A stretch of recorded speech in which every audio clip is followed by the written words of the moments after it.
theological or philosophical framework to make sense of death and suffering? Do you have a worshiping community?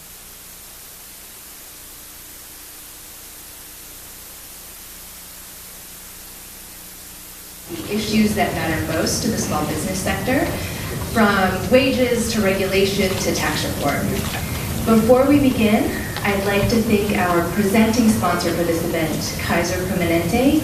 You'll hear from them a little later in the program. And our education sponsor, American University Washington College of Law. And now I'd like to go ahead and welcome to the stage Director of the White House National Economic Council, Larry Kudlow, and the Washington Post's Robert Costa. Thank you.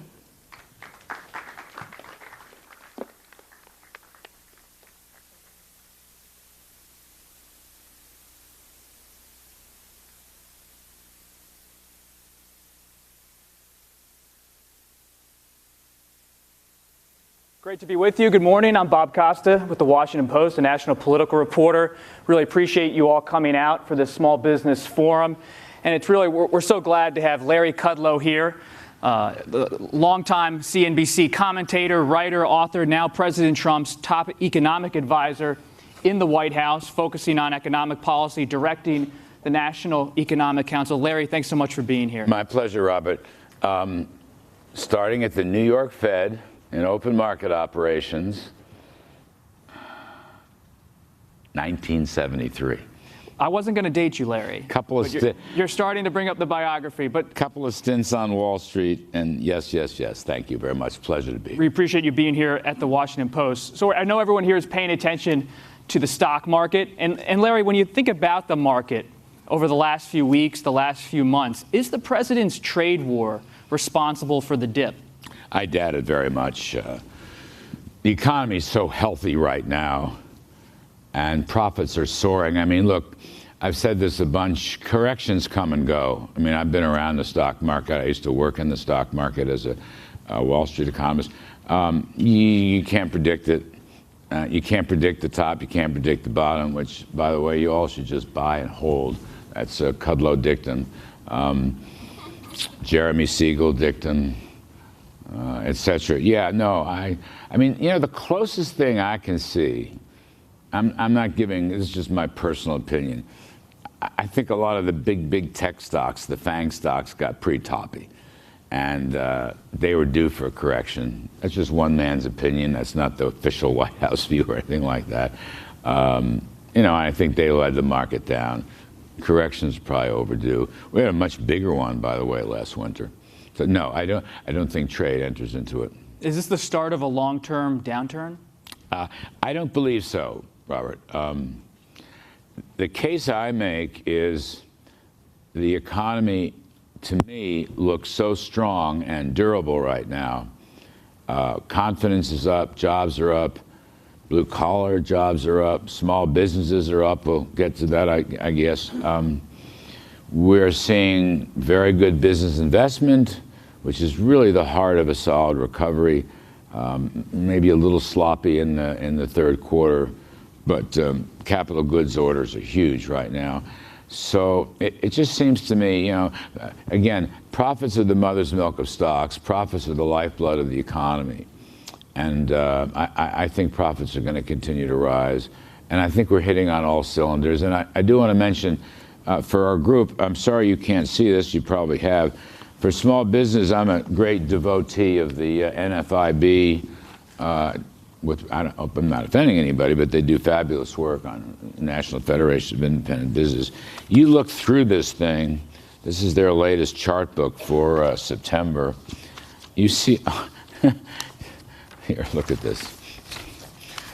Look at the optimism index. So you say there's a lot of optimism in the economy among small businesses, but small businesses want to know about certainty, and there's an election next week. Yes. If the Democrats take over the House, what should small businesses expect? What does that mean for the Trump economic agenda? Well, actually, on that one, I think inside this correction someplace is some nerves about the election, because I think that small business and all business, and frankly the workforce, is enjoying a very strong economic boom. which is quite unexpected. Our critics said, you know, you're going to stay in 1% to 2% growth, and we've broken out of that to 3% plus. So things like corporate taxes, not just the big guys, 21% marginal rate, but also small business estimated to have a 19 or 20% effective tax rate, down from almost 40. That's a huge thing.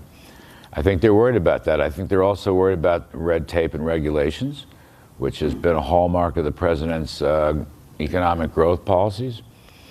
I think people would be very worried about the energy boom, which is another hallmark of the president's economic growth policies. We will be pumping about 15 million barrels of oil per day in about 2 years, according to the Interior and Energy Departments. It's really quite, we have so much natural gas that they're flaring it, burning it off, and hopefully we can build a lot of pipelines to use that, sell it to Europe, undermine Russia, sell it to Asia, maybe undermine China. So those hallmarks, there are other policies. And we've had a lot of healthcare reforms that I think have helped small business. So I think they're worried about that. I think everyone's worried about that. They just, why would you want to overturn what appears to be a very strong economic period backed up by pro-growth policies where, I don't mean to filibuster, quit in a minute, but where you have a president almost from day one after the election in November 2016.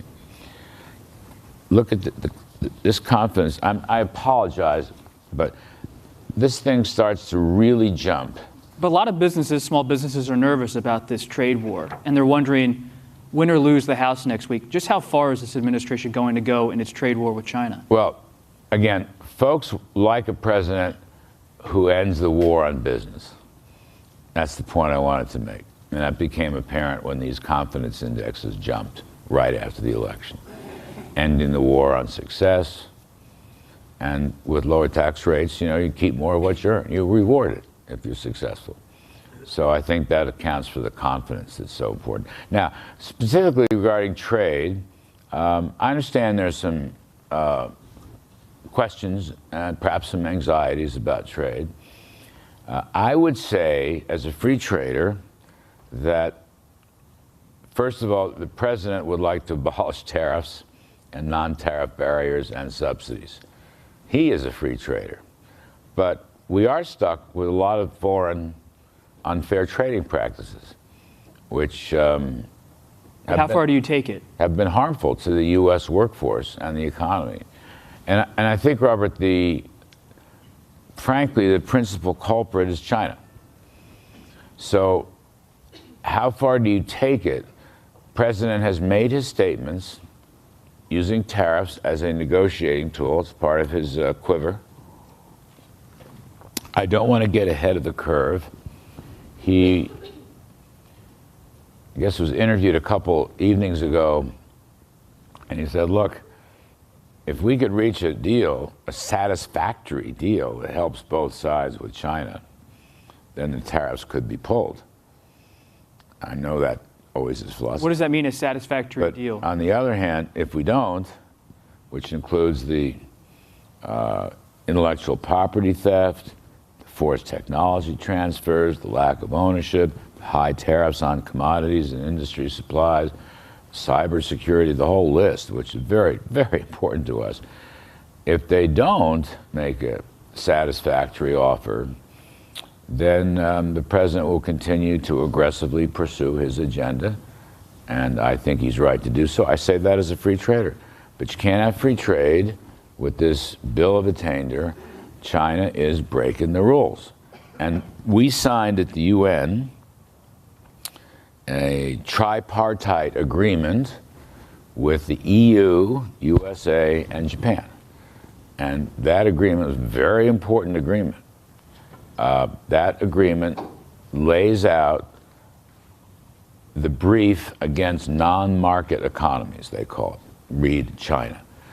And what did I just hear this morning? So, did you tell me, or somebody told me, the ambassadors to France and Germany were in China? I hope I get the story right.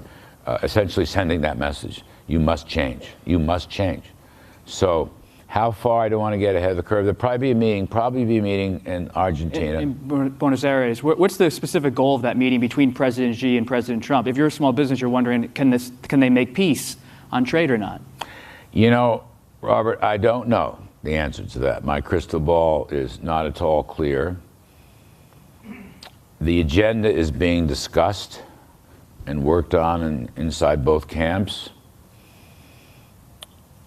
I think it will include trade. I'm not 100% sure. I don't want to get ahead of our curve.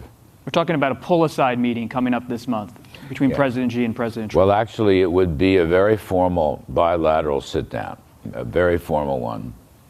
There was even talk of a meal, lunch, or dinner. I don't know. Ambassador Bolton is the lead on that.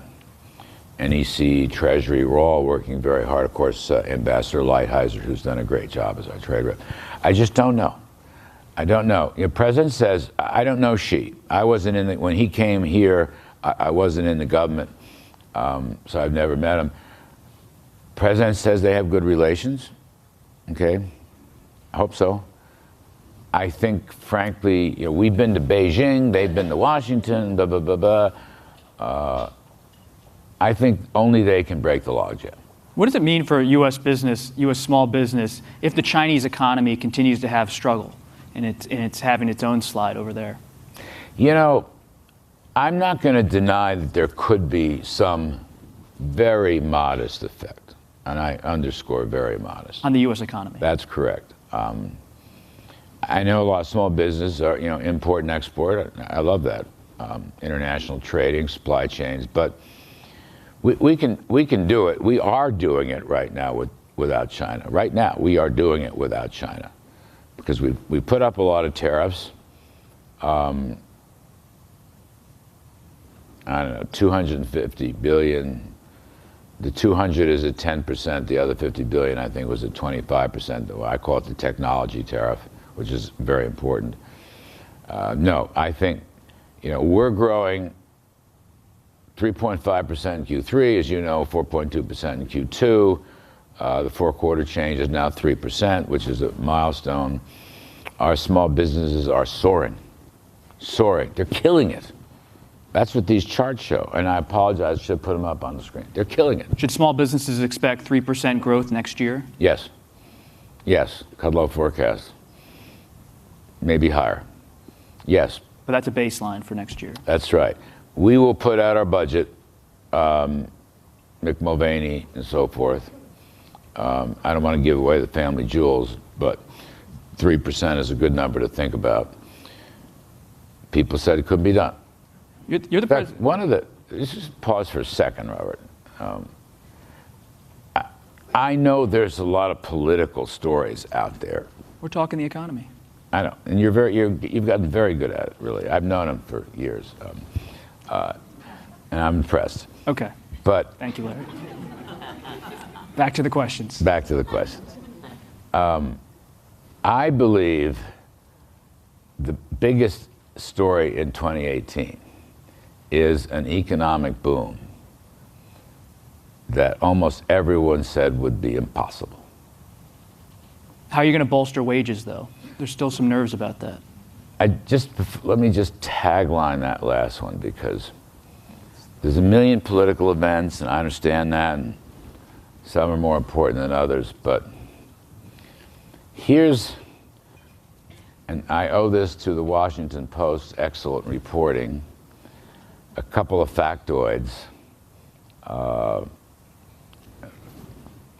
I just met the woman. I don't want to get her in any trouble, but Heather Long wrote this fabulous piece a while back. Front page above the fold. Washington Post is, well-known supply-side newspaper, and that's a joke. And she noted the explosion of blue-collar jobs, which people hadn't really focused on that, including me. And she went all the way back to Reagan in '84, where I was a Reagan Cub Scout economist in the Office of Managed Budget in those days. That's big. That's very big. And the other factoid, which came from another source, probably our own CEA, blue-collar workforce wages are growing faster than the white-collar. They're not as high, don't get me wrong, but they're growing faster. That's extremely unusual and suggests to us that particularly the business tax reforms and tax cuts are really working, because Kevin Hassett, my dear friend and CA chair, wrote this piece, I don't know, 10, 15 years ago. I've been using it for years for corporate tax reform. The biggest beneficiaries of corporate tax reform are the ordinary workforce, and it's kicking in. So, Larry, if the Democrats take over, Yes. it's going to be divided government. Yes. Would you be willing to consider a deal with the Democrats, a fiscal deal where tax hikes were involved at some level? You're asking me Yes. personally? Absolutely not. What about President Trump? I cannot speak for him. So he hasn't ruled out tax increases as part of a fiscal deal? Well, look, we just signed a joint statement with Congress looking for middle-class tax cuts. And Ways and Means Chairman Kevin Brady just got a floor vote on Tax Cuts 2.0, which would make the individual tax cuts permanent and some other important savings incentives. So you're not seeing this. I mean, if you know, to look ahead, look what we're doing now, look what the president is campaigning on, look what Chairman Brady is talking about. So I can't predict the world, but I will say at the present time, I do not believe we will raise taxes. I do not believe it. And if Democrats take the House, possibility, I would expect tax cuts to be tax hikes, rather. That's what they're running on. They want to overturn the tax bill. They won't get through the Senate, and if it ever did, President Trump would veto it. That's my personal view. Hasn't happened. That's my personal view. The Senate probably would stop tax hikes, and if by chance it got through the Senate, President Trump would veto tax hikes. Do you think tax hikes are necessary to address the deficit at some point? No. I think we need 10 years or so of economic growth, running about 3% per year. I also think we need to limit spending. You'll see a very tough budget coming from the administration in a couple months. Again, Mr. Mulvaney. Does that cut Social Security or Medicare? It will not. It will not. And I just want to correct, I try to do this to correct the record. I've been trying for months. Nobody wants to pick it up. In an interview in New York a while back, there was some confusion. The interviewer was a very bright lady, a friend of mine. She was referring to the two big entitlements. I was referring to the remnants of Obamacare. And I said, that's where we're going to go, that's where we're going to go. And we got tangled up. But no, we have no plans to touch the large entitlements. We do have plans, however, to erase remnants of Obamacare and provide more market-oriented, incentive-oriented health care. You've been in the conservative movement for decades. That's been a project for conservatives, trying to pull back long-term federal spending on Social Security and Medicare. Now you're saying a Republican president won't touch them. That's correct. That's his view at the present time. And, I think you described it aptly. Look, President Trump is a growth guy. President Trump is a growth guy. And his view, which I fully, totally, 100% support, is that these tax cut and deregulation policies are working. The economy is picked up. He believes that can go on. He actually tells me all the time we need to have higher growth than 3%. We'll take 3, but and that has a big impact on the budget. I mean, if the CBO is running a baseline of 2% growth or less, and we get 3% growth over 10 years, that's a roughly $3.5 trillion reduction in the deficit. Now, I'm not saying there's a lot to reduce. The president has said non-defense, non-big entitlements, but everything else will be subject to a 5% reduction across the board. It may not be even. Programs, some useful programs may rise, but most of them are not. So you'll see that be the toughest budget yet. And he's made that statement, and they're fleshing it out at OMB. So the combination of lower spending and faster economic growth through the tax cuts is our policy. It's a policy that's working. And I think certainly as a share of GDP, the budget deficit will be coming down each and every year. It clocked in at what, 3.8 or 3.9% of GDP. Actually came in 100 billion less than CBO thought. It's too high, don't get me wrong, but we're gaining on it. You think the deficit will come down, or is the administration committed to having it come down? Both. I think it will come down because of faster economic growth, and I think the administration is committed to policies that will restrain government, in effect. Look, President Trump is, as you know, a very successful former businessman. He doesn't care much for waste. He's going to go after it. His promise, when he said a couple weeks ago, of a 5% reduction in non-entitlement domestic spending, I can't recall anything quite so tough. And by the way, people will say, well, all the money is in the big entitlements. Actually, it's not. There's a lot of money there, though. Yes, there is.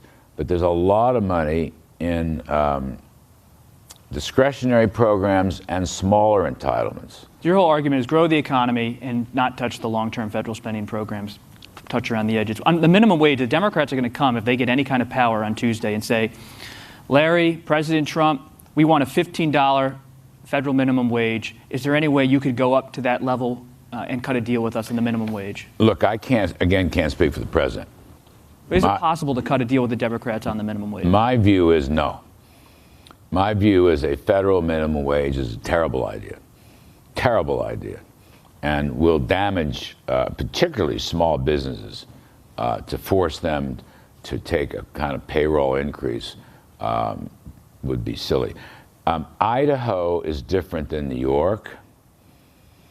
Alabama is different than Nebraska. That's why the federal minimum wage doesn't work for me. Now, a month ago or so, I hope I get this right, Amazon raised its corporation's minimum wage to $15. Is that right? Yeah. Amazon's CEO personally owns the Washington Post. Yes. And so people ask me. No, we have to disclose that. Yes. Larry brought it up. Look, man, it's a supply-side newspaper. Anyway. That's his opinion. We're a nonpartisan newspaper. I'm working here. So I applauded it. I applauded Mr. Bezos. I applauded it. Great. I'm a Jack Kemp, JFK, my book, JFK and the Reagan Revolution, which is all about tax cuts, which should be bipartisan, in my humble opinion. By the way, you can easily get it, JFK and the Reagan Revolution, just one click on Amazon. You can pick it up. So I applauded the 15% minimum wage. That's a private decision, absolutely. And I want the workforce to grow, prosper. I want wages to soar. I don't think it's inflationary. I don't think more people working and succeeding is inflationary. I've always had that view. Now then people say, well, I guess later on cable TV, Bernie Sanders came out and supported the minimum wage, so people were saying, well, Kudlow and Sanders are agreeing. Well, I guess on that topic we do, but not the federal. And I would argue against state and local, but that's up to the states and localities. Speaking of inflation, the Federal Reserve, a lot of public frustration from President Trump about Chairman Powell.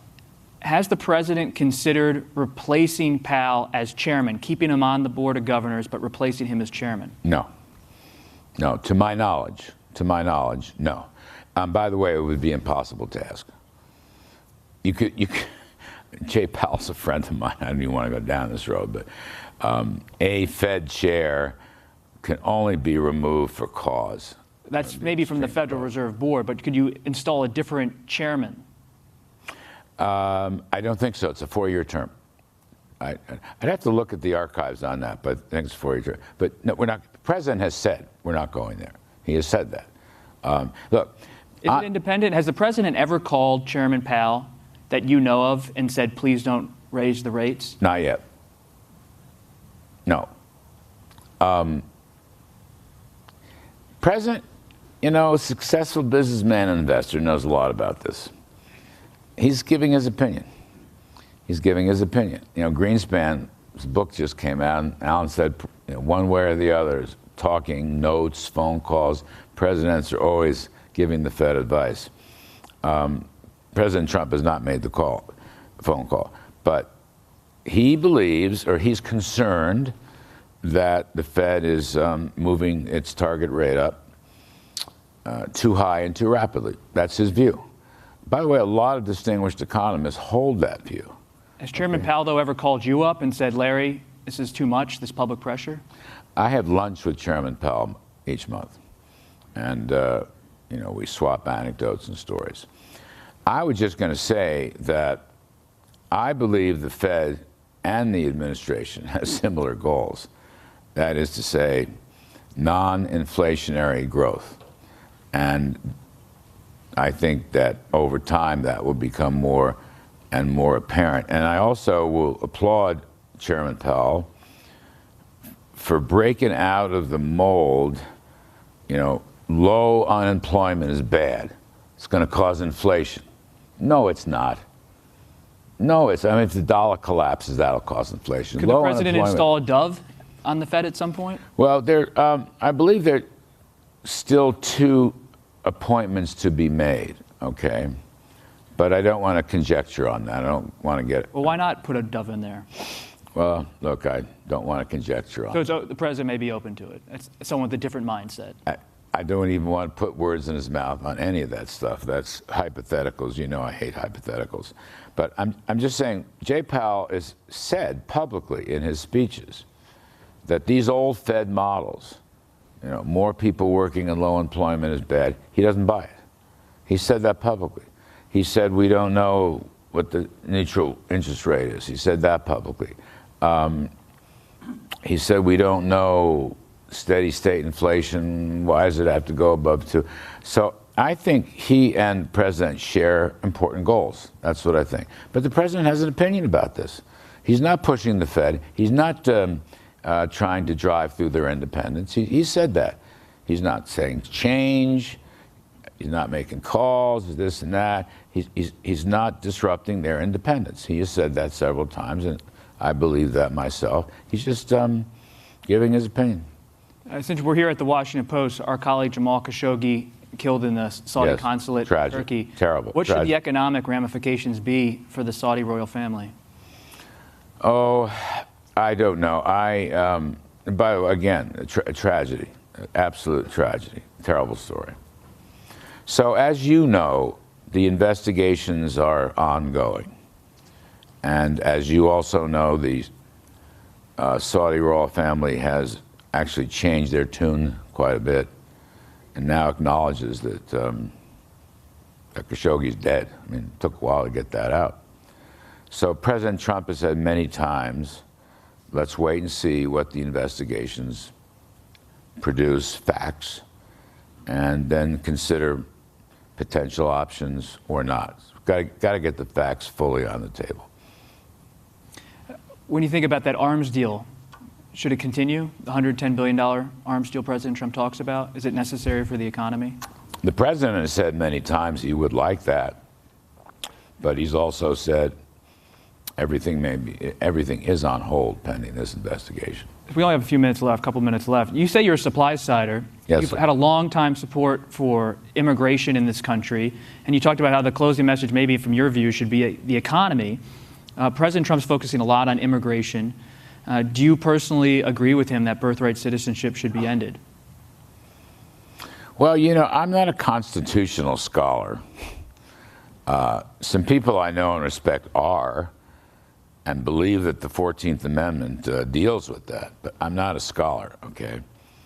I do think many of these practices, illegal practices, have to be curtailed, okay?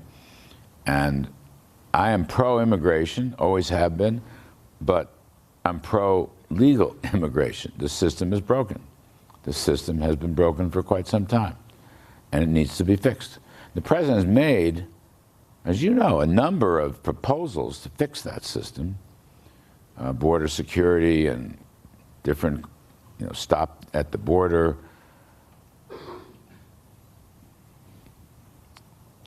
sanctuary cities, a whole program of merit points to come into the United States, which many countries successfully use. I agree with that. I agree with all that. And trouble is, Congress never passes it. So, yeah, I'm a supply sider and I'm a free market guy, and I believe in the free flow of labor and capital. I think that benefits growth, but I also believe in legal, sovereign borders and a legal immigration system. Final question, Larry. How long do you plan to stay in this job?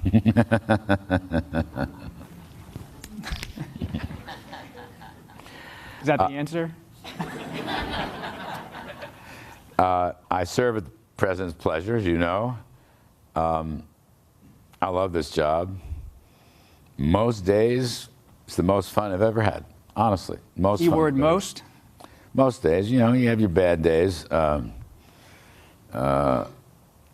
Aaron Judge will have a bad day or two, Yankee home run hitter. But the answer is I love the job. The answer is the president has been great to me, open, accessible, see him all the time. I love the work of the National Economic Council. We're involved in domestic and international policies across the board. I love the committee work. I'm diligent in doing it. I love helping out in the media. It's just a wonderful job. It's just like a dream job. My wife said to me when this came up, the president was calling us back in March, and we were considering it. She said, you've been training 40 years for that job. And my saintly wife is probably right, that I've been in the government, OMB, Federal Reserve, Wall Street. I've been a broadcaster 15, 20 years, radio and TV. You study the issues, you see it from different perspectives. But you don't have a timeline in mind? I do not. I feel great. I just love my job. So, I love my job. If I was in that NFIB optimism index, I'd be part of the up line. It really is the most fun I've ever had. Thank you, Larry. Larry Kudlow, National Economic Council Director. Thank you.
Good morning. My name is Heather Long, and I'm an economics correspondent here at the Washington Post. We're excited to continue this discussion about small business with two actual small business owners and two others who are on the front lines of setting small business policy in this country.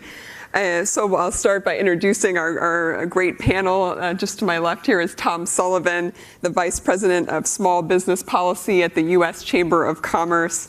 Next to him is Mallory Shelter, a small business owner who just 6 weeks ago opened a store here in Washington, D.C. called Shelter. It's a wonderful jewelry store in the Union Market area of the city. She's been a creator and designer of jewelry for several years and finally took the plunge to open the business. in a brick and mortar context. Next to her is Gary Williams, a creator and photographer. He's co-founder of Creative Theory, a social consulting and content creation firm that he started with a partner in 2015. We're excited to have you here, and you already won Best Shoes. Thank you. Appreciate that. It's a competition. We'll vote later. And last but certainly not least is Alan Gutierrez, an associate administrator for the Office of Entrepreneurial Development at the U.S. Small Business Administration. And he's been traveling the country speaking to small business owners and working to help launch small businesses in this country. So I thought I'd kick it off by asking each of you to reflect a little bit about why we don't have more small businesses in this country. What people may not know is small business creation and new business creation is actually at a 30-year low in the United States right now. It fell pretty sharply during the recession, and it just hasn't bounced back, which has really baffled many people. And there's a lot of theories about why it is that we aren't seeing more new business formation in the United States. So I'd like to start, maybe Mallory, we'll start with you since it's so fresh. You just started a business. You are bucking the trend. What was the one or two big hurdles for you to really get going? Yeah. Well, I was running my business online for a very long time, so it was just me. And we were speaking earlier about, going to a physical location is a much different beast to deal with. And I would say, definitely access to capital was a huge hurdle for me. I didn't even need that much of it, but. So are we talking like 10,000 to 50,000? A little more. A little more, okay. That was really difficult because you have to cover the build out and inventory buying and, a lot of upfront costs to get that started. And I think a lot of people just don't have access to that. I was very lucky that I was able to get a business loan, but I think that that's historically been hard for people. And then finding talent, I really struggled with as well. Having people who are, willing to work in a small business and go through all of those ups and downs that come with working for a small business and be the jack of all trades. It at times I feel like there's sometimes a little payoff for it. And I think just finding the right people to work with, that's been a struggle. I'm lucky that I now have people, but that was definitely a struggle for me. And how many people have you hired just in the last few weeks? 7. Wow, okay. Yeah. So true job creation in the city. They're all fantastic. Thank you. I forgot to say that you can tweet us questions from the audience here or online. All you have to do is use the hashtag #PostLive, one word #PostLive, and we'll throw some of those at the panel later on. Gary, what about you? What was some of the big hurdles for you?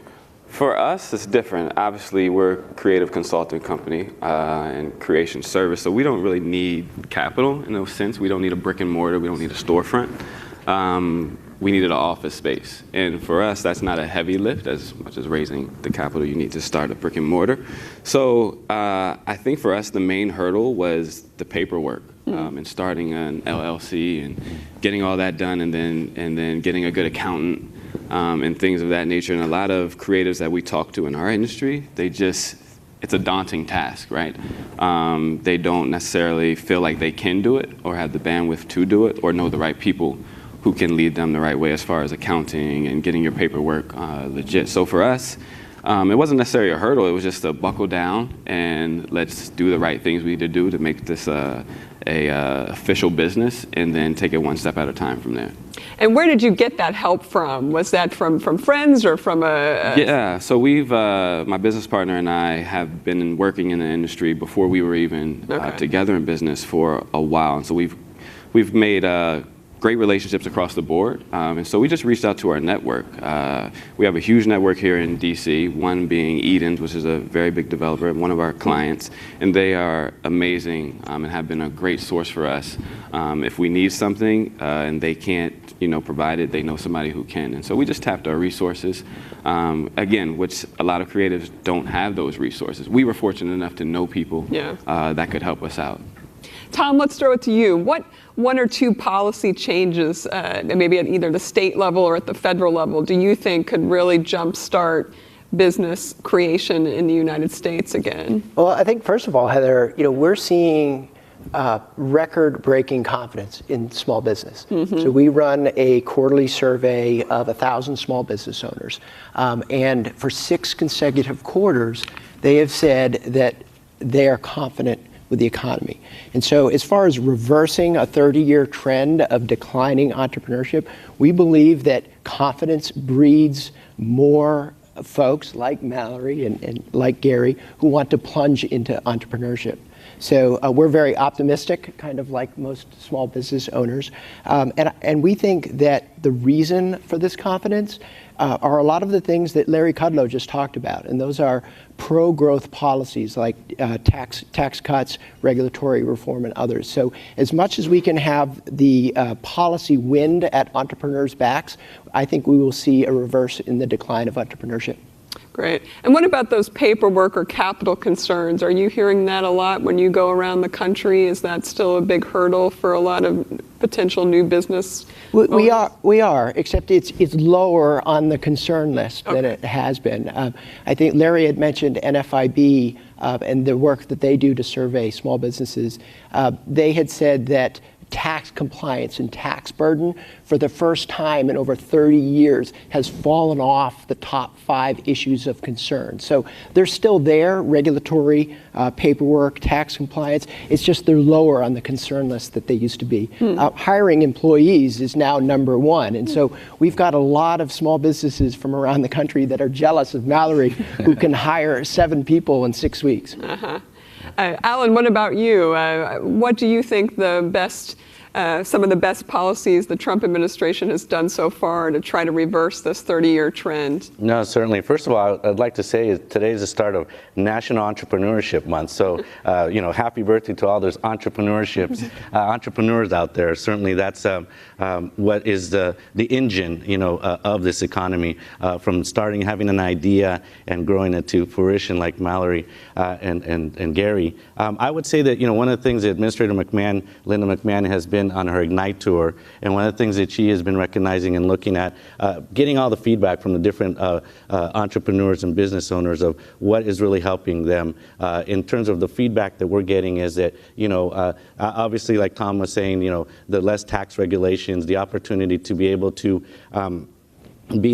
then use those additional funds to be able to potentially hire new individuals or to potentially buy new machinery that will take you to the next level. One example would be a gentleman down in Miami that had mentioned, he has a brewery company, and he's like, look, with this tax cuts, I'm able to buy an additional machinery that will be help me in providing more of my brewery, but also in return also to bring more employees on board as well. Those are the things that we're hearing out there in that aspect that are refreshing and good. I think that, like Tom had mentioned, that with the confidence level, certainly there's an opportunity to take a little bit more of a risk, factor in that aspect. So what we say, and we would like to say from SBA, we're here to help. We're here to help you start, grow, and expand your business. And that's one of the many things that we're doing at SBA under the leadership of Administrator McMahon. And what's your top priority for 2019? Seems like a lot of things, confidence is up, but what else are you aiming to do and hoping to do in the coming months? Sure. A couple of things that we're looking at, certainly, we recognize the opportunity to expand even more in rural America, to provide those tools and services. Recent examples that we have done is, for example, our new MOU with the USDA, Department of Agriculture, and how we can maximize each other's resources to be able to reach out to the entrepreneurs and small businesses in rural America. Also looking at workforce development, too. What are the things that we're going to be rolling out in the near future that will work in a public-private partnership in that aspect, to working with colleges and private sectors. And I know the president yesterday mentioned about working more with private sector and their role as well in terms of workforce development, but also how we can work together as a team. Let's stay on taxes for a second. Gary, you've owned your business for a couple years now. Have you felt the tax changes at all? Again, for us, it's different. We definitely have, but I don't think on the scale that most larger business, or maybe Mallory, feels. So for us, and we have a really good accountant. Same. It's key. Yeah, it's key. So for us, we've been able to make adjustments and kind of, I won't say fight off, but just make adjustments necessary to withstand those policy changes. And so it hasn't been a very huge factor for us.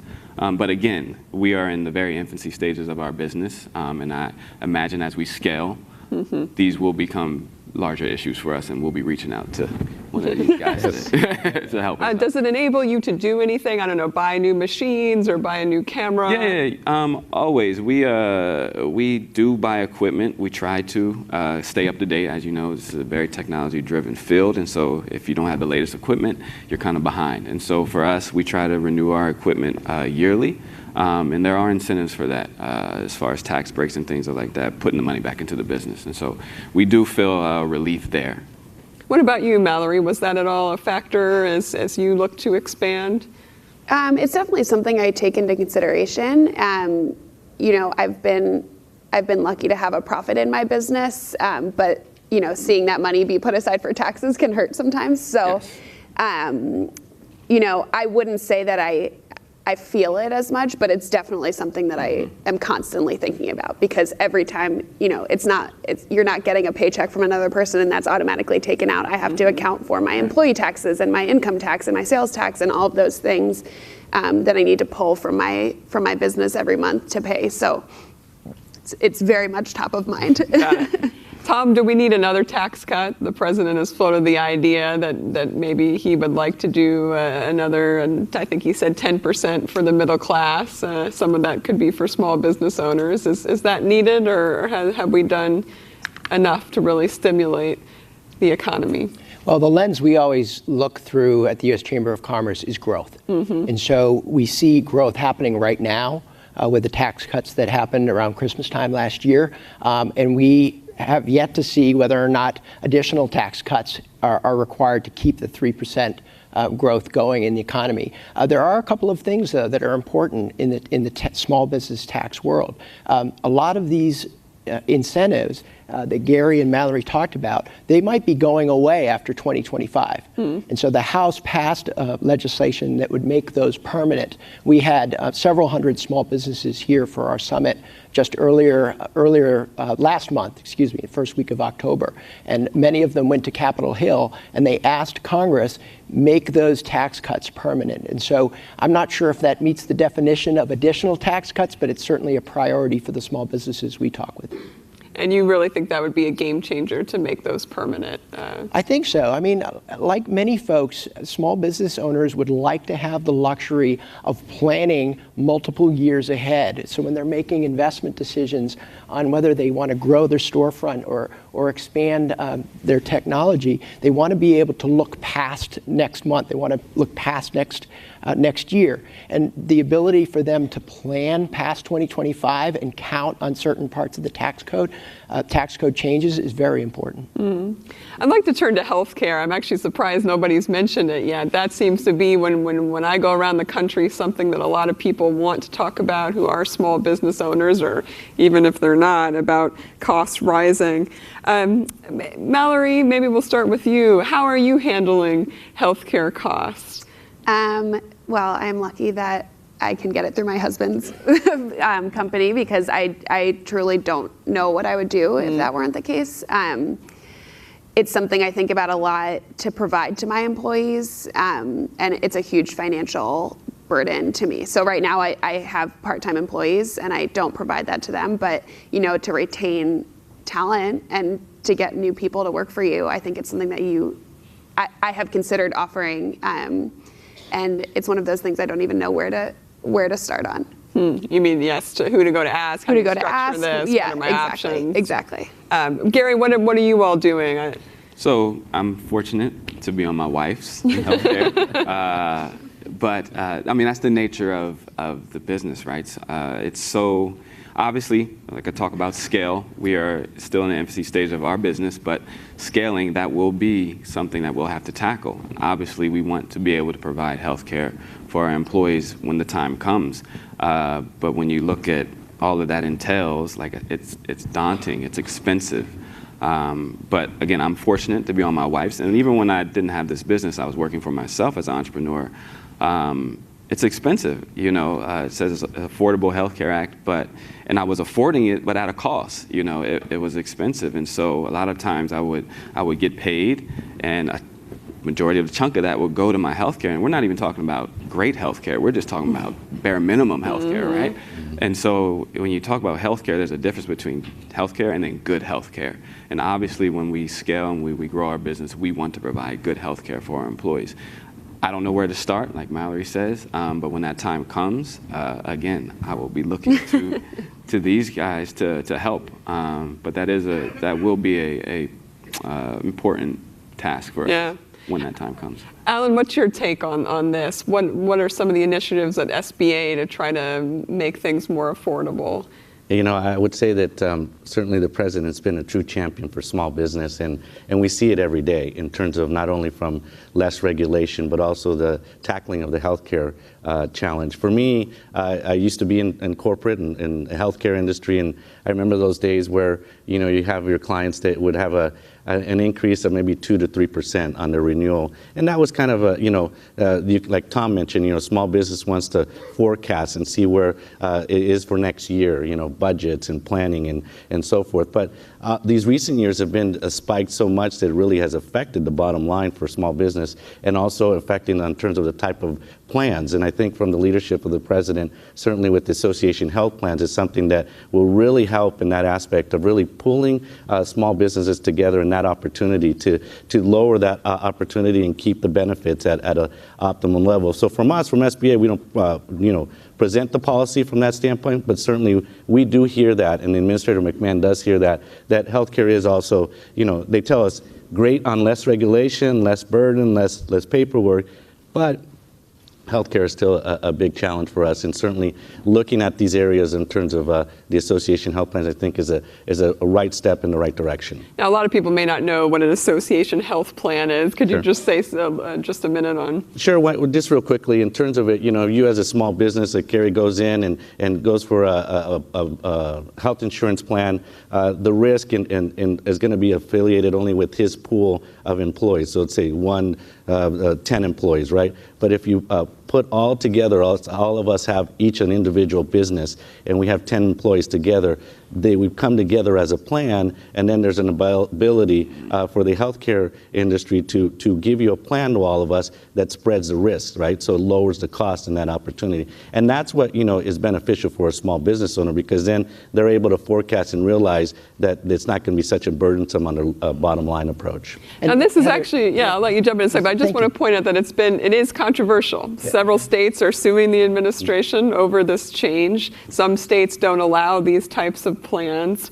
And what Gary was speaking of earlier, one of the big concerns is that some of these plans may not offer what's considered good health care, or what's considered a federally acceptable level of health care. So, you know, this is very much fresh in the debate right now, so I'm glad you brought it up. Tom, jump in. Thank you. The U.S. Chamber is really, really excited about association health plans, because we work with 1,600 state and local chambers of commerce. And as recently as this month and last month, they have been offering association health plans to their small business members. So Las Vegas Metro Chamber of Commerce was one of the first in. Then other chambers in Nevada jumped in. Lubbock, Texas just went online with their association health plans. Just yesterday, we saw a group of chambers of commerce in North Texas that are offering association health plans. And even the National Association of Realtors, which represents 1.3 million realtors, is looking at an association association health plan. And how do you all respond to that big criticism that what would be offered under those plans is not acceptable? Doesn't meet the federal requirements. Maybe things like mental health or pregnancy even may not be covered. Well, unfortunately, Heather, we think that the rhetoric about that is part of fake news. We actually believe that Secretary Acosta crafted the association health plan rule in a way that makes sure that all the protections under the Affordable Care Act extend to the association health plans. He was very careful in writing it that way, and so the discussion about skimpy plans, pre-existing conditions, all those things, we unfortunately think that those aren't accurate, and also believe that if you follow the models that are happening in these state and local chambers of commerce and you talk with them about the offerings, you'll actually find out that this is an exciting opportunity to help provide guidance to folks like Gary and Mallory. I think that's what's tricky, is that they become so many different plans. Right. So you're trying to navigate. It could be very different from one community to the next in terms of what's being offered. But it's certainly a hot issue, and we'll see how it evolves, particularly in the courts. I think that's a big question mark. If you're a small business owner, do you join this right now? Join one of these plans when it could be challenged legally or overturned? We'll see what happens next year. Let's turn to hiring. Everybody's been very excited that Mallory's added some new employees. I know Gary works with a number of contractors on different projects you were saying that you're engaged in. Everybody's telling us it's super hard to find workers now. How'd you do it? Instagram. No kidding.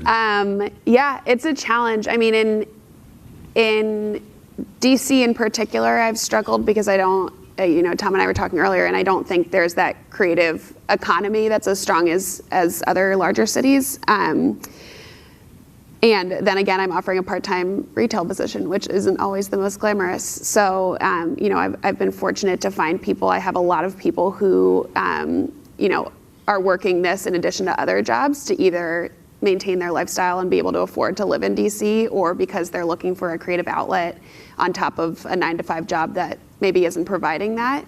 So I've been fortunate to find those people, but it's, I am always fearful that someone will leave or I'll be short-staffed. So it's something that, is on my mind pretty much every day. And what about wages? DC's an expensive city. We see other companies, Amazons, even the Walmarts of the world, raising their pay. Is it difficult for a small business owner like you to compete with that? How do you set wages? It is. It's one of the things that I can do to maintain talent. So I pay more than the minimum wage because I think that that's fair. And I also acknowledge that, DC is an incredibly expensive place to live. And I'm lucky that I'm able to do that. But again, it's, that comes out of my bottom line of costs. It's a huge expense every 2 weeks when I go to run payroll. It's a big expense for me. But, I also want to be fair with with the women who work for me. So. Yeah. Do you have any concerns? Larry Kudlow and the panel before was asked about raising the minimum wage, raising the federal minimum wage, which has been at $7.25 an hour for many years now, over a decade. Is there a concern that you would have if it went to a certain level? A lot of people pushing for 15. Would that make any difference to you? That's what I pay right now. Okay, so you think it's doable? Yes. Ellen, what about you? This whole debate, should if the minimum wage goes up, can the economy handle that? I'll leave that to another division of our executive branch to get back to you on that. But I would say, from a standpoint, what we're seeing, and I mentioned about our leader, a great leader and champion, Administrator McMahon. She's already been, in less than a year, already has visited 44 states and meeting with all entrepreneurs and small businesses. And that has been a reoccurring that we've been hearing, access and opportunity to hire more. I mean, it's in a way a good problem to have, as opposed to, we have a lower unemployment rate, lowest in the Hispanic community, lowest in the African American community. But what can we do to really be there as an agency, as SBA, to assist? And that's what I mentioned in terms of looking looking at in the upcoming year some of the initiatives that we're looking at potentially for workforce development and partnerships that we really recognize in looking at not only urban but also rural that will offset, and we're looking forward to announcing that very soon. And would you say that's the number one issue you're hearing, is this trouble finding workers? It's at the top, like Tom mentioned. Now you got less regulation, less cost per employee in a good direction, right? We're not there yet. It's our cost around $10,000 per employee in the small business, where a larger employer can absorb that, right? So we always want it the lower the better. But I would say that that area in terms of workforce development is key for us in that aspect. And can you give us a hint of what's coming? Is it more physical centers on the ground or more? Well, I would say part of it, like through my division in entrepreneur development office, is looking at maximizing our 3 lanes, our resource partners that I have that are external, and also looking at extending new partnerships and new strategic alliances, as mentioned in the past, with colleges and private sector and so forth, to really make it a win-win for everybody. Tom, I want to throw it back to you. We haven't talked about tariffs, but that definitely pops up on the list that a number of small business owners I've talked to around the country are concerned about. They aren't able to negotiate prices like a larger company can. How concerned are you that we've got potentially more tariffs coming on Chinese products? Well, we're very concerned. I mean, we've talked about a major headwind for small business, which is finding qualified and willing employees. We view a trade war as another one of those headwinds. Like you said, Heather, the small businesses don't have the luxury of looking 5 to 7 years out and cutting the contracts with suppliers. Small business owners are much more beholden to price changes. So they would like very much for the negotiations and the tariffs to lead to certainty and to trade deals. The longer this goes on, I think the worse off it is for small business. Yeah, because they can't absorb those costs. Correct. Now, do you think they're going to start passing those costs along to consumers? Are you starting to hear people say, look, I can't afford to pay for higher costs for steel or aluminum. I'm going to need to charge more for my products? Well, we were visiting with Tracy and Lori Tapney up in Minnesota a couple months ago, and they do a sheet metal fabricating. They're already passing along their costs to their customers, their supply chain. So it's already happening. Whether it's boiled down to the consumers, only the data will tell that, but the cost escalation is already happening, and we're pretty scared that that be a headwind that will detract from the growth that we're seeing. Yeah. Well, to wrap it up, we've only got a few seconds, but Gary and Mallory, what's the best part about being a small business owner in Washington, D.C.? You go first. For us, other than good shoes. For us, as a company, we started out obviously very involved in the DC creative community. And one of our main goals was to represent underrepresented communities in the DC area that we knew were creative, talented, and deserved a shot. And so for us, when we work on a contract-based business, so project-wise, we get a project once a month or something like that, we try to bring in or source from the local DC community to add value to these projects. And so just last week, we wrapped up a huge project with YouTube where we were able to hire and source 20+ DC creatives and entrepreneurs for this project. And so for us, that is the major thing, being able to uplift your community and give underrepresented communities opportunities like this to work with Fortune 500 companies. That's a huge benefit to us, and that's kind of where we hang our hat on. Well, that's pretty inspiring. All right, Mallory, wrap us up. I think in DC, as a city, it's starting to experience a little bit more of a creative renaissance. So I think people in the area are really excited for new businesses. I'm lucky to be, my store is located in the Union Market District, where there's a lot of up and coming businesses opening up. And people are just thrilled to have local retail offerings. I think on a larger level, I am able to support other businesses. I carry over 30 female-run jewelry brands in my store, and I'm honored to be able to support them and bring them into my store and offer them the opportunity for their work to be seen by other people. So that's pretty amazing that I can as a jewelry designer and now a store owner, I'm honored that I can help these people out as well. Neat. Well, look out, New York and LA. DC's coming with the creative stuff. Well, thank you so much for your insights today, and stay tuned for the healthcare panel next. Key topic. Thank you.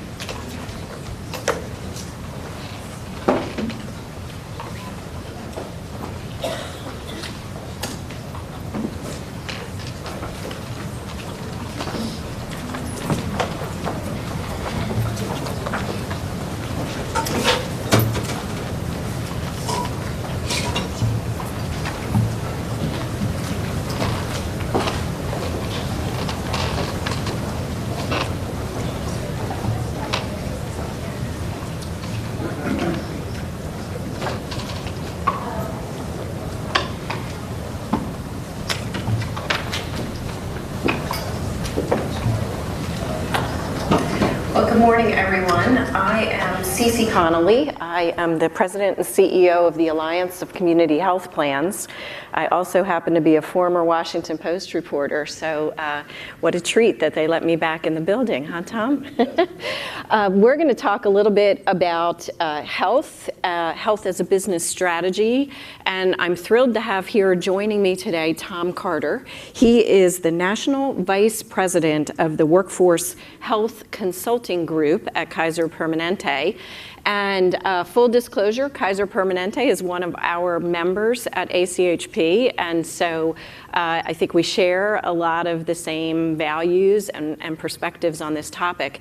But I wanted to start a little bit, now that I am in this different role, I suddenly find myself as a chief executive of a small business. We have 21 employees, and I worry about the cost of health insurance. I worry, what do I do with such a small staff if people are out sick or taking their kids to a doctor and that sort of thing. So it's definitely on my mind in terms of the cost of health. But why should I care about well-being and the well-being of my employees? I've got a lot on my mind.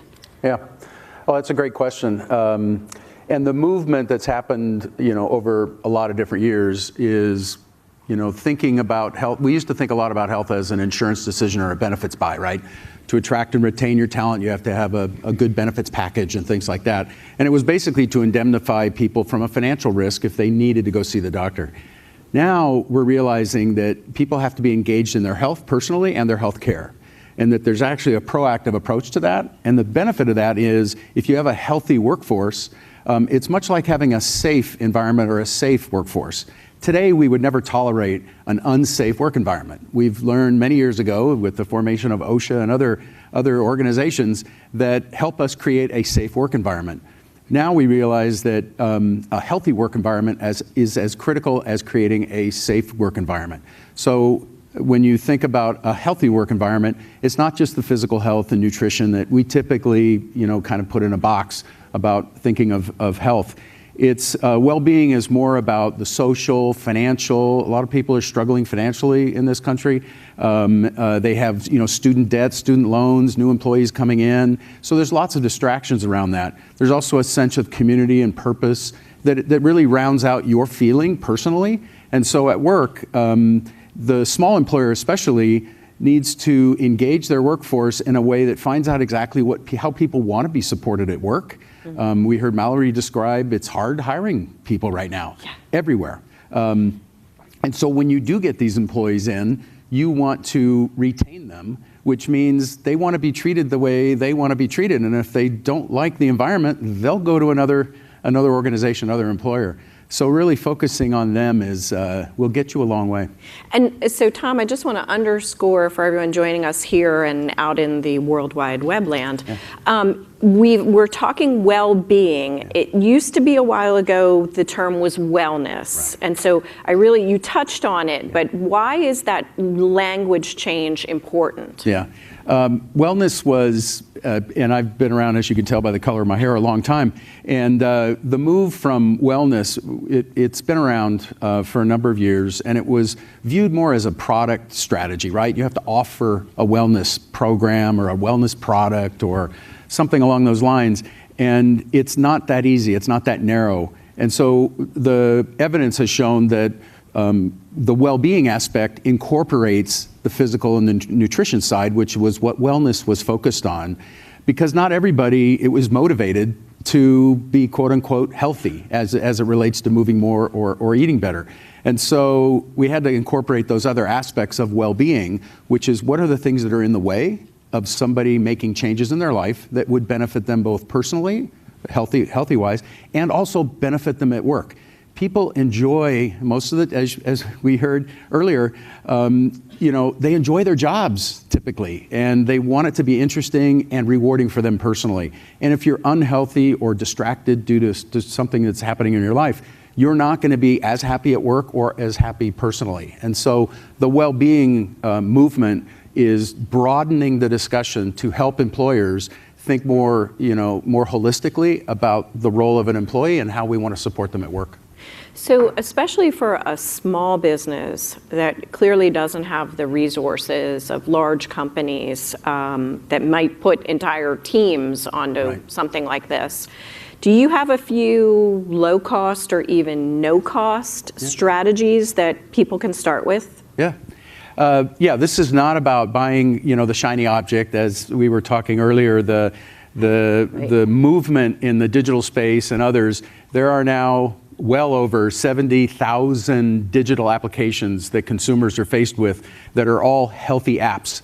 And so, buying an app or even an employer thinking of some digital solution that's going to help everybody is not the place to start. It might help some, but helping everybody means that the first thing, the easy low-cost thing is to engage and have a conversation with your employees about what motivates them, what are they interested in, things like that.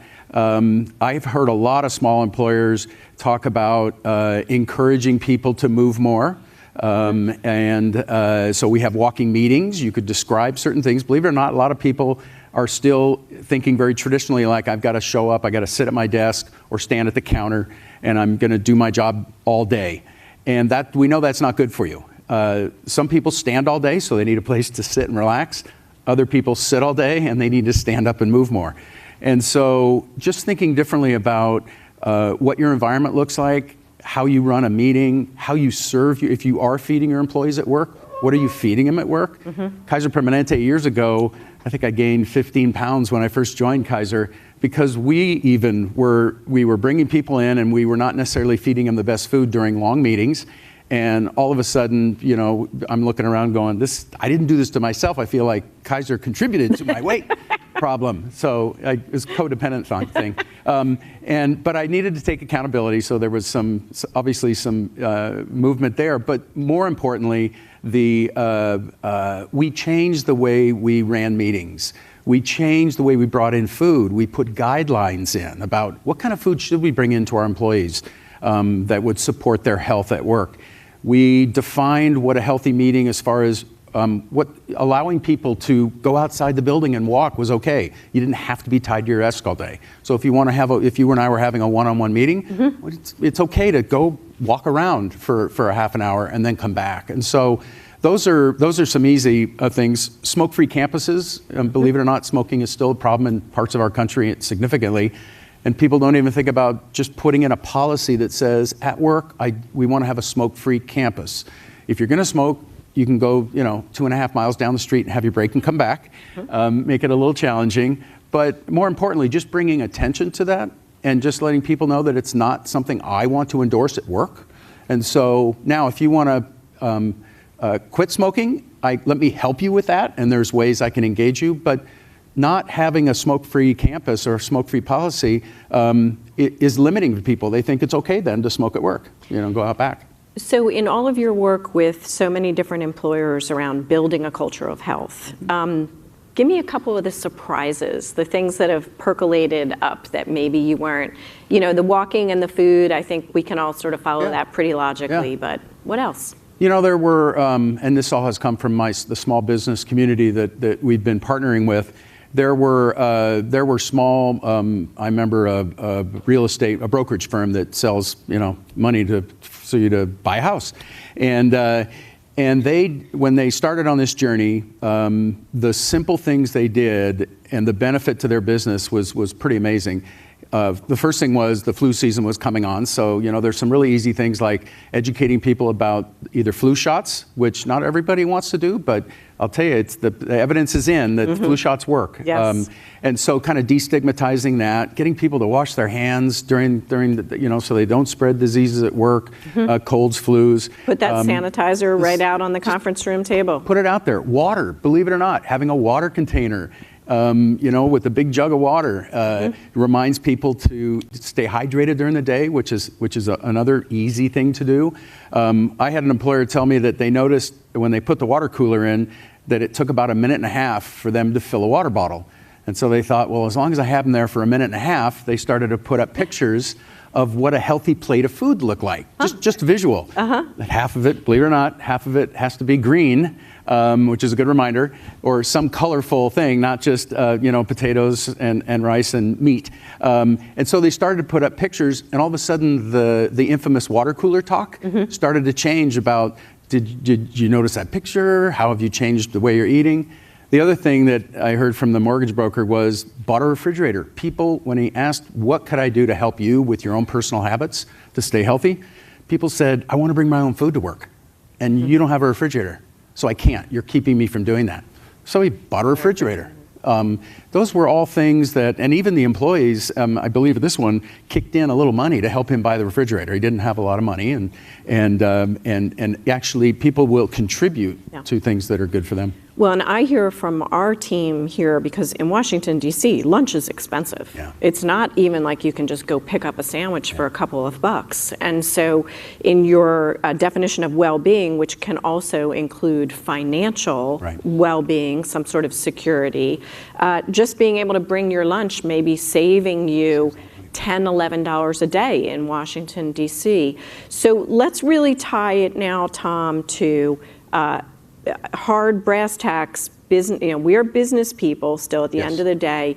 Can you identify ROI on these sorts of activities? So I'll extend the ROI to return on value and return on effort. So the return on investment, a lot of people look to try to reconcile that on a balance sheet. The benefit that we hear when people are focused on supporting the health of their workforce shows up in a couple of different ways. One is, imagine having 10 employees or even 5 employees, and whoever the key employee is goes down unnecessarily due to a health condition that maybe could have been avoided. That's a 10 or a 20% impact on your workforce. So imagine the productivity, depending on who that individual is. If it's a critical employee, imagine that position going down for an extended period of time, what that would do to your business. So that's the first thing, trying to avoid that from happening. I mean, stuff happens out there, we know that.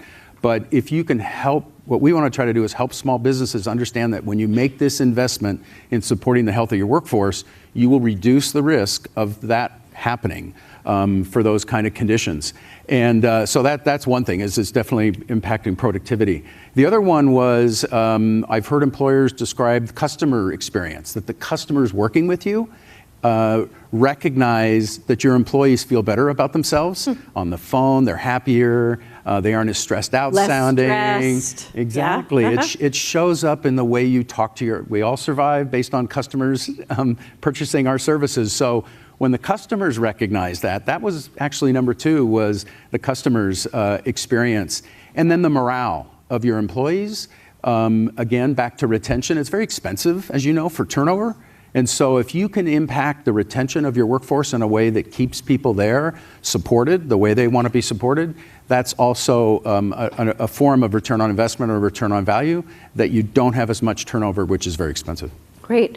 In our remaining moment, I want to let everyone know at our ACHP Twitter handle, we're going to push out this morning a neat little fun animated video on well-being. Feel free to check it out, share it with your staff, start a little conversation going, right, Tom? Yes. And Tom, if folks leave here today feeling maybe even just a little bit inspired by this, I hope, a little bit hopeful, what's one thing that they could just go and get started even this week? You know, it's first of all, think simple, think easy. As I mentioned earlier, the first place to start is not to go find the shiny object, sort of buy something to bring into your workforce. The first place to start is have a meeting or bring a few key people into your world and start asking them these questions. Is there anything I'm doing as an employer or that would impact how you feel about the workplace or the work you do? Find out what their interests are. Find out what they're worried about. It could be financial, it could be aging parents, it could be sick kids, and see if there's something you could do as an employer or to partner with them or bring in. There's a lot of free resources out there in the community that you could either map people to or bring into the workplace. And so it's just the one thing would be more aware about how health is impacting your business and connect with your workers in a way that you get feedback so you know where to start, because they'll give you some great advice. Great. Please join me in thanking Tom Carter, Kaiser Permanente. Thank you, Tom. And I believe I am turning it back over to the Washington Post.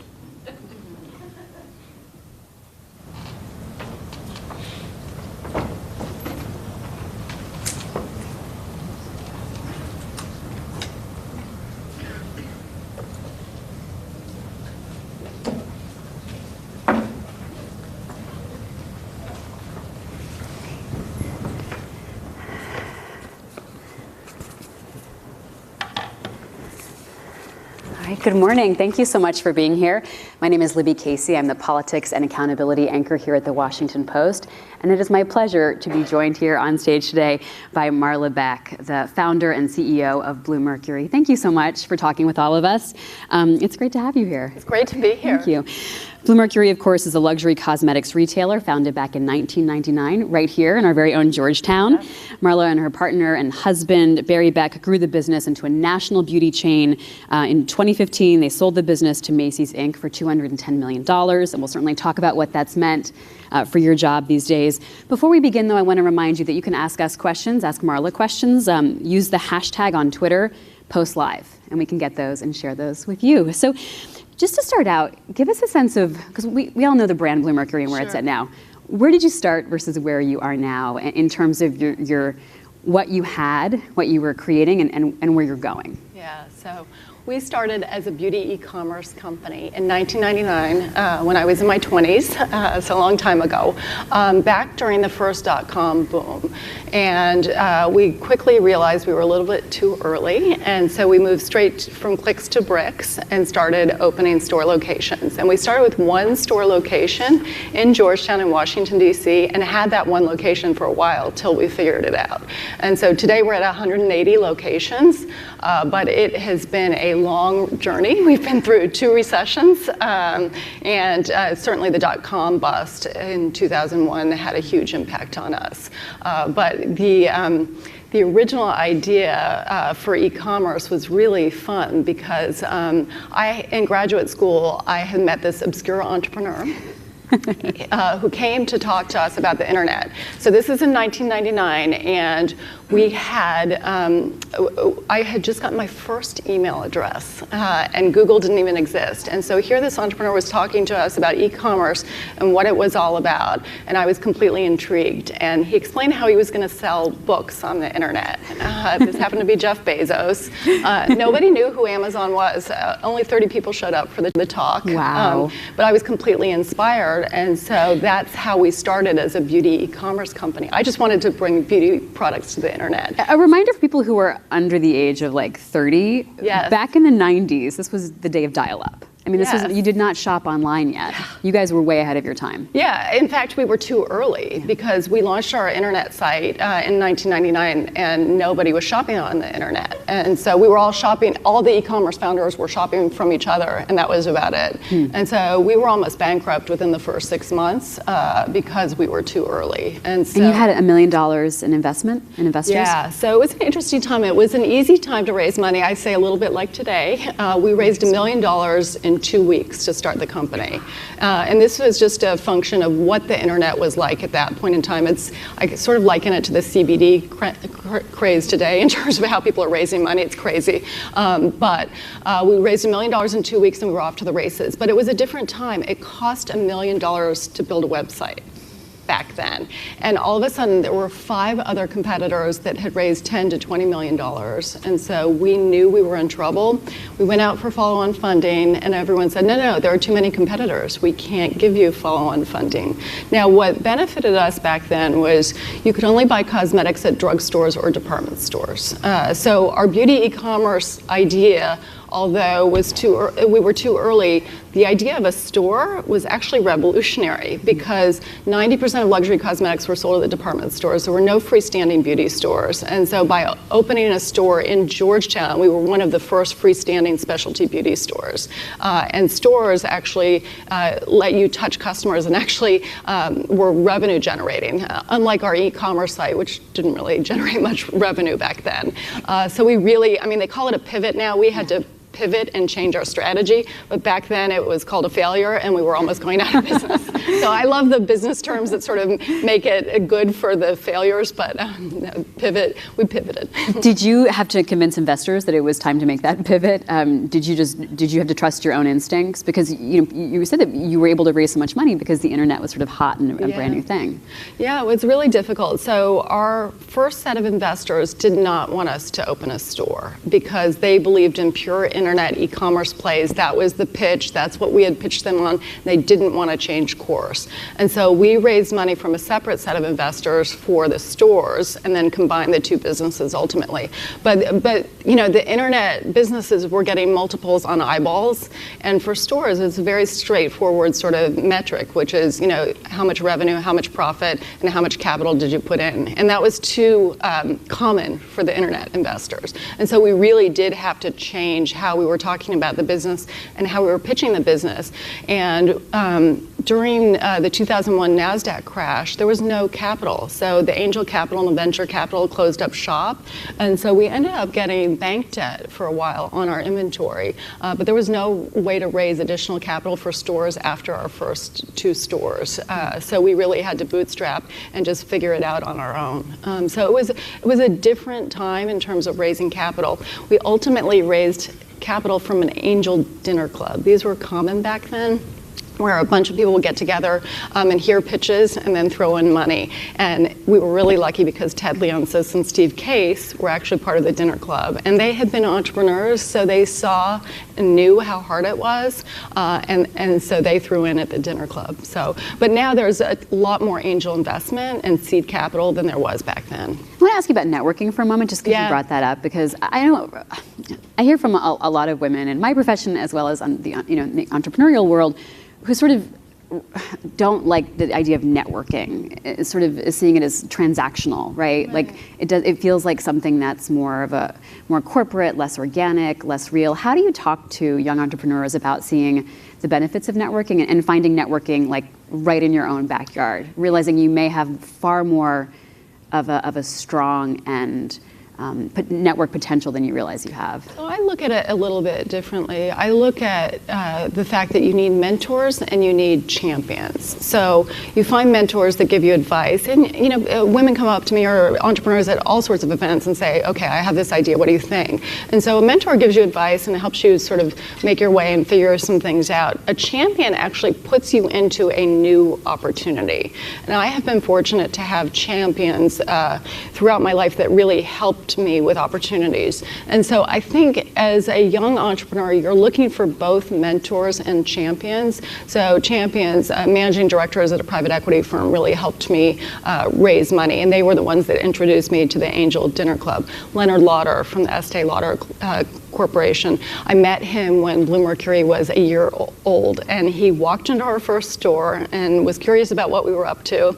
And so I pitched him so hard. I'm like, I need to carry your brands. You know, we're gonna change the world. And he looked at me and he said, get a couple more stores first. But I kept that relationship going. So, and it wasn't much. I would just send him a note here and there or ask him to grab coffee. And you'd be amazed as an entrepreneur or even when you're a student how many doors are open to you to ask. And so I think for me, networking sounds scary. I don't like networking, right? You have to be social. It sounds like you're meeting a lot of people you don't like or don't know. For me, it's that one-on-one relationship that you sort of start to develop with people just through chance opportunities.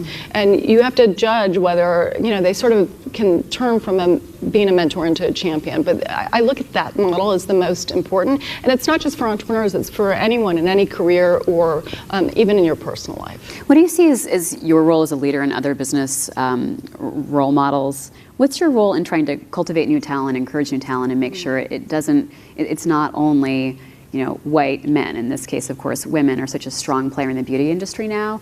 But how do you make sure that you are staying open or encouraging other people to stay open to new people, new possibilities? I mean, I think for us, we're a company that's 93% women, and I'm very proud of that. So for us, you know, we really looked at it, especially from the store perspective. So we started with a pretty radical human resources strategy years ago. And for us, it was all about hiring full-time people into our stores. And I remember people in the beauty industry would say, you're crazy. You have to have part-time so you don't pay benefits. And I said, you're crazy. I want full-time people that are dedicated and committed to providing beauty advice. And so what we did is we only hired full-timers into our stores. So what does that mean? People had a career with us and could develop and grow and lead. And now we have a ton of people who started as sales associates in our stores that are part of our corporate team. So I really believe in developing people from the ground up and giving them opportunities no matter what their education is. I think you can teach leadership, and I think you can teach management. And I think it's a really, really important piece of your job as a leader. And we are completely open because of our model from the beginning. As a leader, your job is really to set the mission. So our mission has always been really strong, which is to be the best at giving beauty advice. And that helps people grab onto something that's not just corporate numbers. You know, some companies talk so much just about numbers, but this is about a dream, a vision, and you want people to be on your team for that. Talk about the sale to Macy's. Was it a goal to go through that process? Like, if you could go back and talk to yourself, you know, 19 years ago, was that part of the dream? Was getting big enough and successful enough that you would catch the attention of a major company? I think when you're an entrepreneur, I mean, when I started, I had been inspired by other entrepreneurs, and I just wanted to change the world, right? And so I don't think you stick with something for 19 years if you're not really dedicated to it. And so for me, I'm a builder, and so I wanted to build a great company. I think what happened in 2014 is we were getting calls from a lot of different companies and private equity firms that were interested in investing. And I started listening because the competition started heating up in our industry. And I felt like we needed to scale more quickly. So after 14, 15 years in business, we had 60-something stores. And there were other competitors out there with 300, 500, 1,000. And so I felt like it was time to scale up. We were building every department from scratch. So that's one thing as a company, you start entrepreneurially and you see, with Mallory, who was on the panel before, she was talking about how she had one store and her staffing. Well, as you're scaling your company, you're building every department from scratch. So we were building our technology department, our e-commerce department, our finance department, our HR department. And so when you're building everything from scratch, it actually slows you down as you hit a certain amount of scale. So we wanted to take investment to accelerate our scale. The other thing is I felt like we were going to fall behind in technology. The pace of technology investment and the requirements for that were increasing. And so Macy's was the most attractive because they were the #7 e-commerce player in the country. They had the HR and finance infrastructure, and they had the supply chain. We had stores. We were trying to get product and goods to 60 stores at that point. And if we wanted to grow, we had to accelerate that. And so they had a set of resources that we really needed needed, and it's been amazing. What was important to me also was maintaining our DNA. You know, we're a family company. My husband and I started it. We still run it. And so I wanted to keep that family orientation. And so the promise, which they've upheld, is that we would keep our headquarters separate in DC and that we would run our own show. And so we've been able to use their resources and keep our DNA. And we've scaled from 60 to 180 locations, and our internet business has scaled significantly. But the technology requirements for any retailer continue to change and evolve. And so we're investing a lot there. It is so fascinating that one of the ideas initially of Bluemercury was to break out of the mold of the department store, right? Touch the products, be able to choose from a variety of products, not just go to one counter represented by one company, a different counter that might sell a different product. Yes. What is it like to see your products in a store like Macy's? And explain how that retail relationship works out versus the standalone stores that you have. So the difference with Bluemercury is our staff are trained in all brands, as you mentioned. And so a client walks in and you can help the client with any product. And traditionally, department stores have been counter by counter, brand by brand. So you come in and you shop with the Bobbi Brown brand or the Clinique brand. And so what we've done is we've put Bluemercury locations in Macy's sites. And so that's interesting because the client can walk in and rather than go to the counters for Macy's, they can actually experience what it's like to shop among brands. And what we've found is they don't even notice that they've changed shopping environments right away. They just think it's part of Macy's, but a lot more brand selection. And so it's been a great partnership. They're actually applying some of our human resource models to their form of cosmetics. And so it's been a great partnership. They're learning from us and we're learning from them. Was it hard to make that decision because this really was something that was such a family business, as you talked about, and you and your family are so invested in it, not just in terms of the finances, but just the creative control, the vision for it? It was really hard. I mean, Bluemercury was our first baby. We had Bluemercury before we had our 3 kids. And so that was a very, very difficult decision. You know, I was worried I was going to lose control. And as an entrepreneur, you know, sometimes people become entrepreneurs, and especially me, is because you want to control everything you do. And I'm a little bit of a control freak, so yes. But we've been able to maintain that. And so I feel like it was a good decision. And I think the competitive pace of business sometimes is that you have to hit scale more quickly today than maybe you did in the past for some businesses, especially for large retail chains that are competitive. So it was the right decision, and you know, our staff's happy. Their benefits were much stronger than ours. So and so I think it's given them more of a career path too. To go from 60 to 180 locations provides your team with a lot of opportunities to grow. A reminder, you can throw your questions into this discussion if you're in the room or if you're watching online. Just use that hashtag #PostLive on Twitter. You were a disruptor when you started this company, and now there is so much disruption in the industry. Yeah. How is Instagram affecting the beauty business, and how are you learning from people even like your kids as they are so oriented? I'm not talking about your children, but teenagers generally, the preteens are so oriented to what they're seeing online, how they're learning from their peers, how they're learning from these role models they find on social media. Yeah, I think, you know, for beauty, Instagram provides a marketing and opportunity that did not exist before, where it's very democratic and you have a lot more diversity in terms of what's available on Instagram. It's fundamentally affecting categories of the business. So what's interesting is the mask category, facial masks, was so teeny in the business. Okay, so facial masks, like the masks you put on. Yeah, like the Brady Bunch mask. Cleanse your skin. Yeah, you leave it on, they look black, you know, you peel it off after 10 minutes. A great idea from someone my age, but it's like, was shocking to me to learn that like 13-year-olds are also into. You know what, it's a statement. Yeah. So if I wear a mask and I take a picture, it means I'm taking care of myself. It doesn't mean necessarily that I've found the best mask ever. Right. So it's a statement teenagers are making to each other, but it's exploded the mask business, and the lipstick business has exploded, because if I change my lip color, I'm actually changing my Instagram picture. So it's fundamentally affecting pieces of the business. The other thing we have is Instagram first beauty companies. So it's also creating new business models. So Kylie Cosmetics built a $500 million business just through Instagram and her digital site. That would have been unheard of years ago. There's another brand called Winky Lux that built their whole business via Instagram, and now they're turning the retail model on its head, where they have a store in New York City. They charge you to go into the store $10. but every room is Instagrammable. And they sell a little bit of product, but it's all about Instagram. And so, but it's a new retail model. And so Instagram has fundamentally changed the business models and how people purchase cosmetics.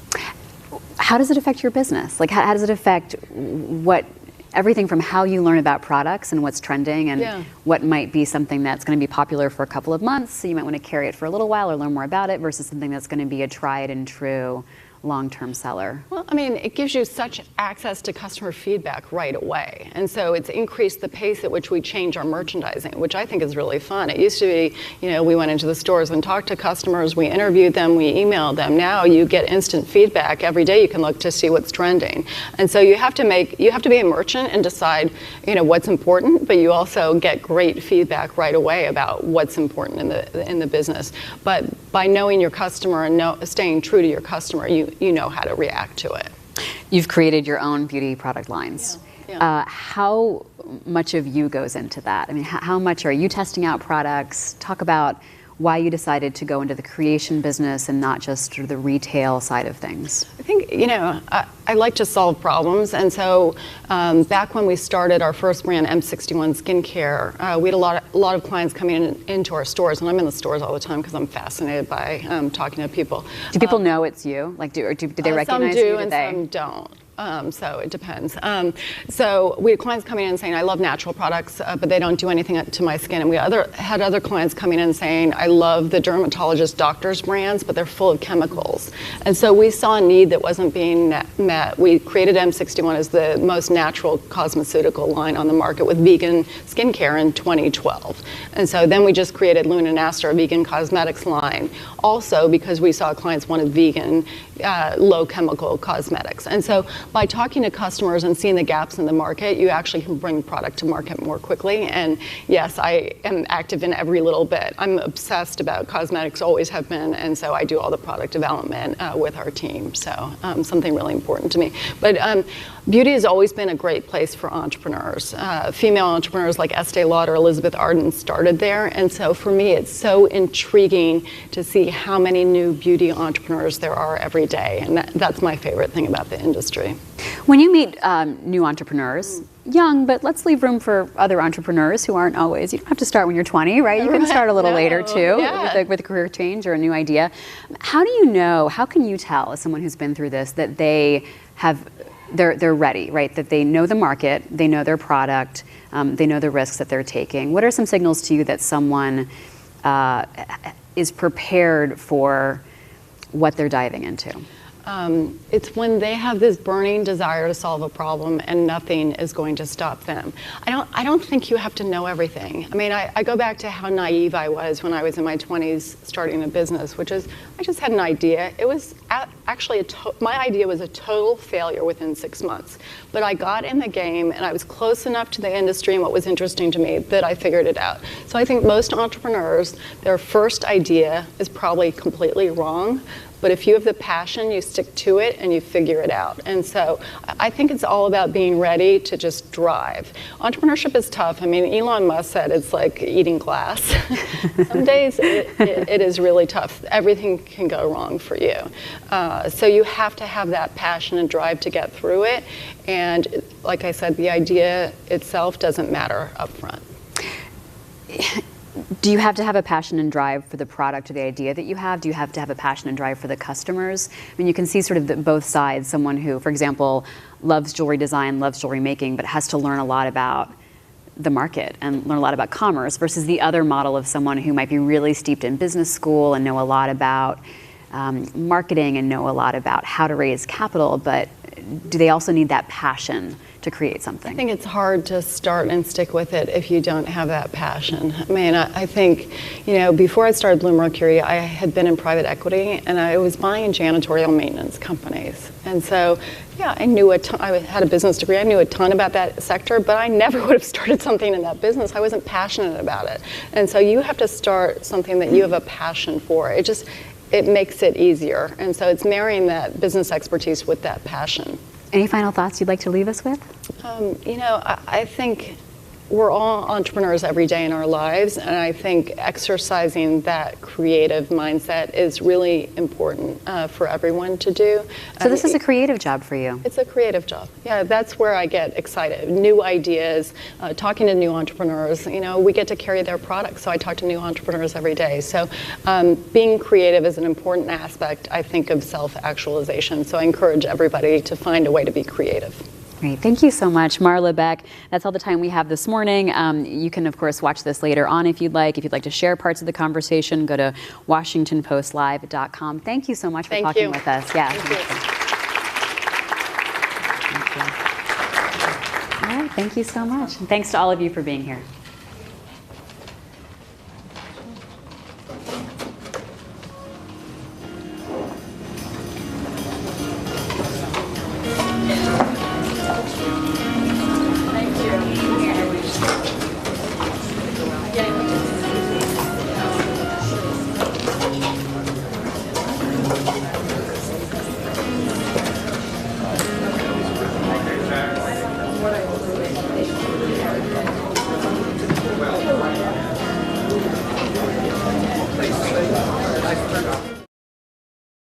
The midterm elections determine